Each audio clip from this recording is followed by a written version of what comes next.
Okay, so as we're talking about completing the square,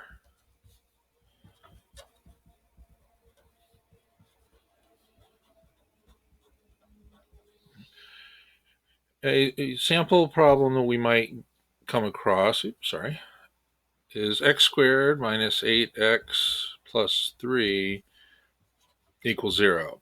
Now, for completing the square, the problem does not have to be equal to 0, but I'm going to start off with one where it does. And I want to think about putting these pieces together and actually trying to build them using an area model.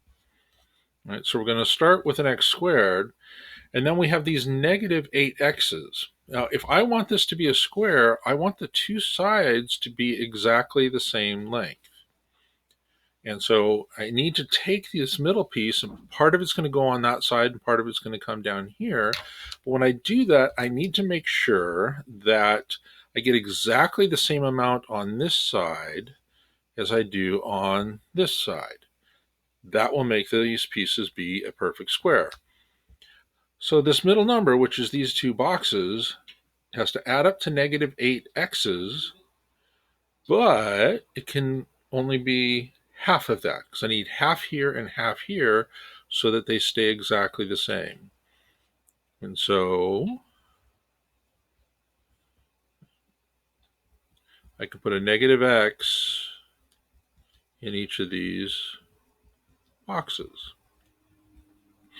giving me a negative 4 here and a negative 4 there, an x here and an x there. So I've taken care of that part of my equation.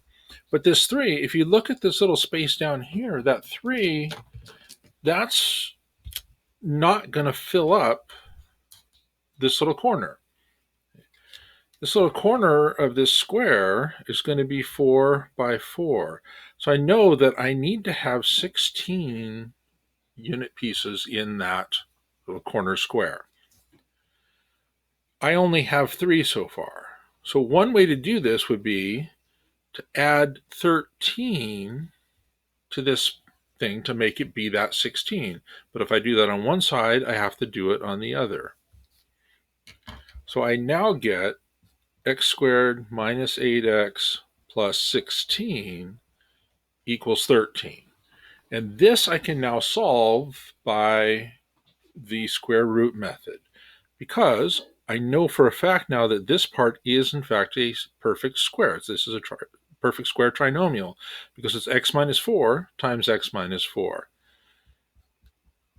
Part of the reason I really enjoy or like doing the area model with these when I'm setting them up at first is that it gives me the dimensions. So I already know what the factored form is of that, and that equals 13. Once I get to that point, I can now solve this equation by square rooting both sides. Because I had something squared equal to number, I can square root to undo that. The square root of the quantity x minus 4 squared is absolute value of x minus 4 because we have to make sure we get a positive value out of that radical, and square root of 13, which there's nothing I can do with that because 13 is a prime number. So now I know that x minus 4 is either going to be negative root 13 or x minus 4 is going to be the positive square root of 13. Then I add 4 to both sides, and I get that x equals 4 minus the square root of 13, or x equals 4 plus the square root of 13. Since it can be either minus the square root of 13 or plus the square root of 13, I can also write this as a compound statement for plus or minus the square root of 13. And so either of those is the completed solution, fully simplified version of that answers of that problem. So that's what happens when the pieces are fairly straightforward. Now, if I look at a slightly different equation, 3x squared plus 8x minus 9, let's say, This 3 is going to cause me a real problem. Right? Remember back in the last one, I just had 1x squared, and so I could just put that up in the corner. If I take 3x squareds, though, there is no way to lay these out as a perfect square, because I'm always going to have a gap, either there, or if I do it longwise, my x squareds, I definitely don't have a square there. That's just a long rectangle. When I run into a situation like that, I can actually simplify this equation down to a form that will allow me to actually physically make it be a perfect square. Um, I say simplify, but there are parts of it that it's going to make a little more complicated looking as we work through this. So the thing I want to do is I want to undo this 3. The 3 of the x squared is what's making it so I can't build a square out of this shape. Since this is an equation, I can go through my equation and divide everything by 3 to make a smaller polynomial that now has a leading coefficient of 1. So now I get x squared plus 8/3 x minus 3 equals 0. At this point, I'm going to take a slightly different approach to the problem than I did on the last one. The last one, we just figured out what we needed to add here to make this be the right number. Some people teach it, and this is the way I was taught, that the first thing you want to do is get rid of this number. Move it over so that you end up with a gap there.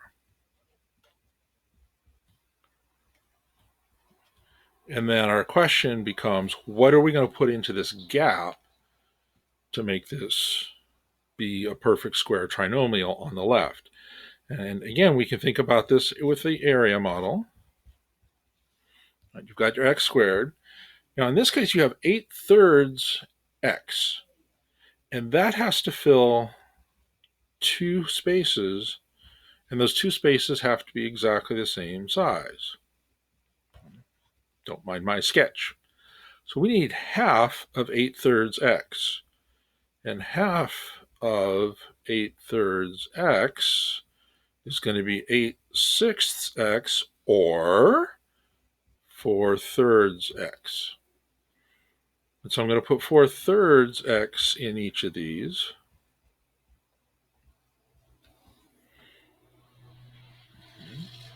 So now my dimensions of my square are x plus 4/3 and x plus 4/3. But I have this hole, and this hole matches that gap up there. Since it's 4/3 by 4/3, that's going to be 16/9. And so 16/9 is what I need to add to both sides of my equation, which creates on this side, and I can actually, at this point, I can skip directly to the factored form, which is what I'm going to want for solving, x plus, and I know that the other piece is 4/3, because that's what I had from my picture, squared, equals 3 converted to ninths, so I can combine this. I want to work with an improper fraction here, and you'll see why in just a moment. Don't do this as a mixed number. It makes life way, way more difficult. So 3 converted into ninths is 27/9.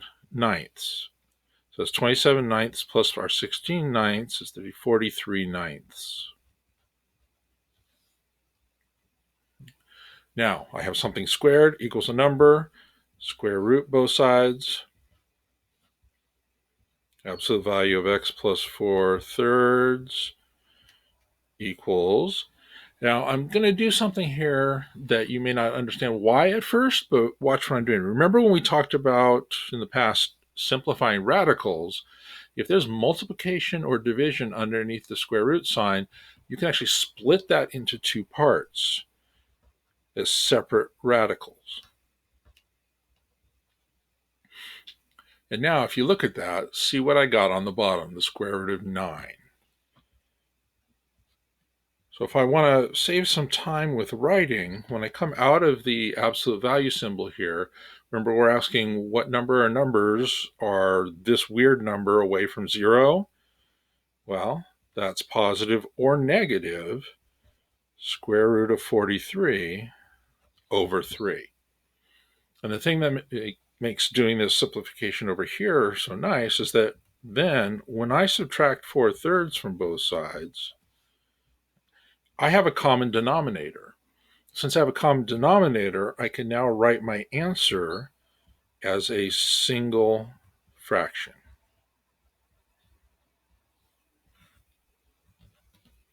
And I get -4 plus or minus the square root of 43 all over 3. And the square root of 43 is fully simplified because 43 is also a prime number.